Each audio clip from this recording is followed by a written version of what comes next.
say your calling really unmoored me.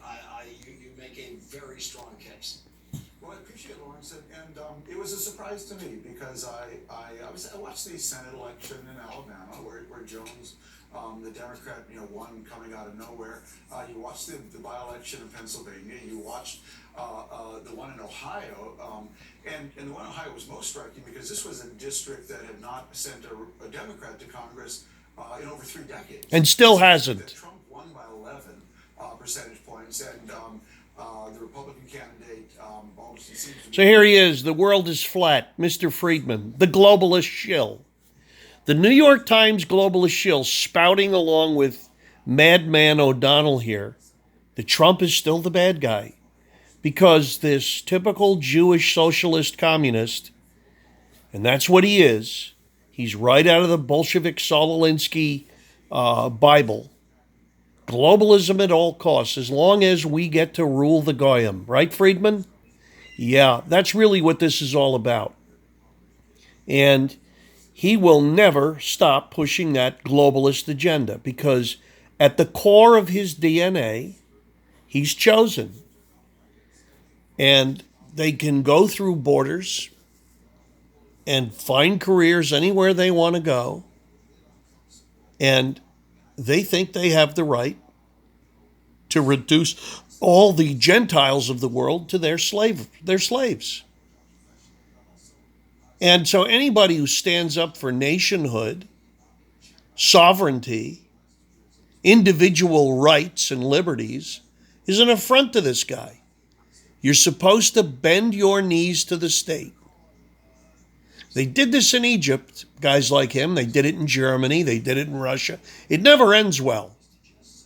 Every empire and nation they have gone in, listening to the diatribe of guys like Friedman, has gotten them pogromed and slaughtered. And when you say it, they tell you you're an anti-Semite, which is, of course, a misnomer, because that means I don't like anybody who's Semitic. Well, that isn't true. I happen to love Israel, so I don't think that makes me anti-Semitic. I hate Jewish liberals. And if I was Jewish, I'd hate them more because they're responsible for killing my kinsmen. That's what they do. With their Bolshevism and their propaganda, which, by the way, was a Christian word for spreading the seed of the gospel. You go up to see the Pope, you go up to via propaganda. But they took that word and co-opted it and used it for their communist agenda. That's what they do. Like the way they take names. Like Friedman. If he's really Jewish, why does he have a German name? Never explained that. But he had a Russian name before they went to Germany. Like Trotsky, who was originally Braunstein. Interlopers. Wolves in sheep's clothing, coming into a Christian Gentile republic and turning it into a socialist shithole that they can rule. It's the cowboy syndrome. Greatest cowboys in the world. Control all those Gentiles with a few elite chosen. And they get goyim schmucks like this to be their mouthpiece for $20 million a year. No matter how wrong they are. They got to turn everything they touch into a social platform. ESPN. To tell you that you shouldn't be proud of your flag. You shouldn't be proud of your country. They're turning the people against the NFL by doing this, by getting the black people to disrespect the flag in the NFL because they're all so exploited they only make $100 million. It's terrible. So they inevitably will install the game of European faggots soccer, which is what they love at ESPN. You ever notice? They love soccer. They really don't like football. It's a rough, manly goyim game, and they don't really like that. They'd rather us reel on the ground holding our shins like little faggoty Frenchmen. That's what they like. Yeah. And when you grow up with this and you understand it, because I grew up with it, I know what their agenda is. And when you don't cop to their BS, they look at you like you have two heads. How dare you not agree with them? The Saturday Night Live crowd, the Jonathan Stewarts, right? What's his real name? Stewie Lipschitz or something? But how dare you not agree with them? Their arrogance, their elitism. They're so much smarter than us.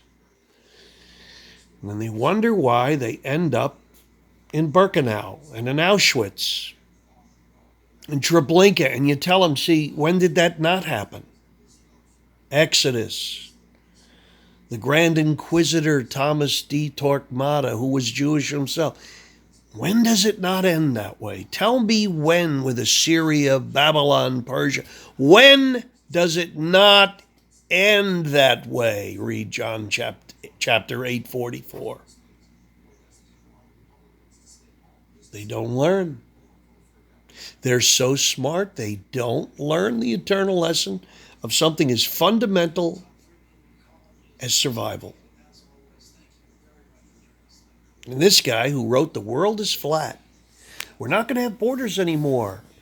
You're going to have to bend to the whim of China, he said. Now, 15 years after he wrote that crap, or 10 years after, he's had to eat his own words because Trump's shown that jobs will come back here. That we don't need to be subordinate to a bunch of Chi-coms and get ripped off by a bunch of European hypocrites. We could stand up for each other as Americans and have a viable economy and have real productivity.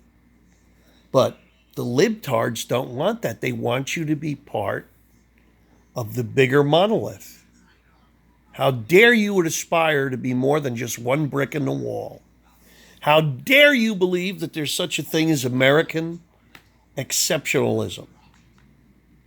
Like Obama said, I'm sure the Greeks think they got Greek exceptionalism. Well, I'm Greek. We had it. It was called 500 BC ago. You got it? Not so much today. That's what socialism is. From the greatest little nation in the history of the world to today, I've fallen and I can't get up. Bring me a clapper in Greece. Yeah. And that's where they want to take America. You know what I say? F them. Get them out of this country. They don't belong. You don't like our Republican Christian values? There's the door. Get out.